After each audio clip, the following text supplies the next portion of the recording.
ఎన్టీఆర్, దర్శకుడు కొరటాల శివ కలయికలో వచ్చిన దేవర బాక్సాఫీస్ వద్ద సృష్టించిన ప్రపంచనం అంతా ఇంతా కాదు. 2024లో విడుదలైన ఈ చిత్రం ఏకంగా 500 కోట్ల వసూళ్లను సాధించి తారక్ మాస్ సినిమా సత్తాను చాటింది.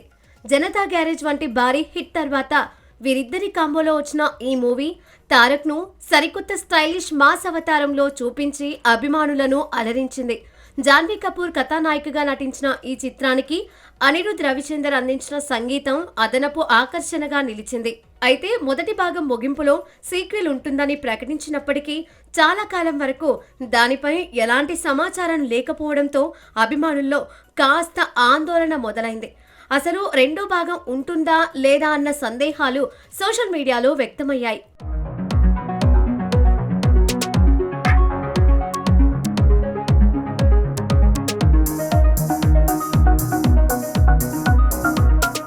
ఈ క్రమంలో నిర్మాతల్లో ఒకరైన మిక్కిలినేని సుధాకర్ ఫ్యాన్స్ కు తీపి కబురు అందించారు.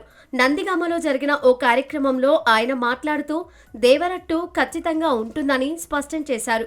అంతేకాకుండా ఈ ఏడాది మే నెల నుంచే షూటింగ్ ప్రారంభం కానుందని అధికారికంగా వెల్లడించారు. 2027లో ఈ చిత్రాన్ని ప్రేక్షకుల ముందుకు తీసుకురావడానికి ప్లాన్ చేస్తున్నట్లు ఆయన పేర్కొన్నారు. ప్రస్తుతం ఎన్టీఆర్, ప్రశాంత్ నీల్ దర్శకత్వంలో డ్రాగన్ సినిమా పనుల్లో బిజీగా ఉన్నాడు. ఈ చిత్ర షూటింగ్ శరవేగంగా జరుగుతుండగా మే నెల నుంచి తారక్ తన డేట్లను దేవర సీక్వెల్ కు కేటాయించనున్నట్లు తెలుస్తోంది. దీంతో అటు ప్రశాంత్ నీల్ ప్రాజెక్ట్, ఇటు కొరటాల ప్రాజెక్ట్ 2 లైన్లో ఉండటంతో నందమూరి అభిమానులు ఫుల్ జోష్లో ఉన్నారు.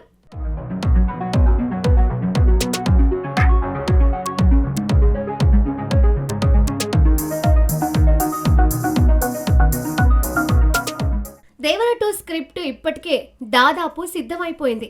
మొదటి భాగంపై వచ్చిన కొన్ని విమర్శలను, ఫీడ్బ్యాక్ ను దృష్టిలో ఉంచుకొని కొరటాల శివ ఈసారి మరింత పకడ్బందీగా వ్యవహరిస్తున్నాడట. సీక్వెల్లో ఎలాంటి లోపాలు లేకుండా కథనాన్ని మరింత ఆసక్తికరంగా మలిచేందుకు అన్ని జాగ్రత్తలు తీసుకుంటున్నారని సమాచారం. మొదటి భాగంలో మిగిలిపోయిన అనేక ప్రశ్నలకు ఈ సీక్వెల్లో సమాధానం దొరకనుంది. ముఖ్యంగా పెద్ద దేవర మరణం వెనుక ఉన్న రహస్యం ఏమిటి, తన తండ్రి మరణానికి వర ఎలా ప్రతీకారం తీర్చుకున్నాడు అనే అంశాలు పార్ట్ 2లో ప్రధానంగా ఉండబోతున్నాయట. భారీ అంచనాలతో రూపొందుతున్న ఈ చిత్రం కోసం అభిమానులతో పాటు సినీ ప్రేక్షకులు కూడా ఆసక్తిగా ఎదురుచూస్తున్నారు.